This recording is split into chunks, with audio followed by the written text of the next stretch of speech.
आखिर क्यों एक घमंडी रानी को बनना पड़ा एक बंदर का गुलाम। सुबह के अंधेरे में तालाब के पास एक अजीब सा मंजर था। एक औरत मिट्टी से सने कपड़ों में चारों हाथों पे चलती हुई और उसके पीछे एक भारी बदन वाला मैंड्रिल बंदर, गले में हड्डियों का हार, हाथ उसके कंधे पर जैसे एक कसम निभाई जा रही हो। वो कभी एक घमंडी रानी थी, एलीरा, राजवंश की अकेली वारिस। जंगल उसके लिए सिर्फ एक जमीन का टुकड़ा था, काटने, मोड़ने और जीतने लायक। पेड़ों को गिराया, नदियों का रुख बदला, जानवरों को जैसे खेतों की जमीन समझा और उसने सोचा मैं विजय पा रही हूँ। पर एक रात उसने एक पूरे जानवरों के कुनबे को जिंदा जला दिया और उस आग के पीछे एक मैंड्रिल बंदर खड़ा था। आंखों में ना डर ना नफरत, सिर्फ एक गहराई। एलीरा हंसी, तू मुझे रोकेगा बंदर? लेकिन अगले दिन एलीरा की दुनिया बदल चुकी थी।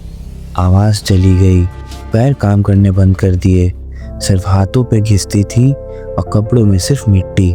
ना दरबार ना रियासत, बस जंगल और उस बंदर का साया। ना किसी ने उसे बांधा ना सजा दी, जंगल ने बस एक सफ़र दिया। रोज सुबह तालाब तक ले जाता था वो बंदर। ना गुस्सा ना दया ना कोई मारपीट, सिर्फ एक शांत मजबूत साथ। लोगों ने समझा यह दंड है, पर ये एक अहंकार का विसर्जन था। रोज एक टुकड़ा उसके घमंड का गिरता गया और रोज वो औरत थोड़ा थोड़ा करके इंसान बनने लगी। साल बीत गए, एलीरा ने कभी कुछ नहीं बोला, पर जंगल उसकी खामोशी को सुन रहा था। आंखों में गम नहीं था, बस एक स्मृति थी कि वो एक रानी थी और वो सब कुछ जीतना चाहती थी।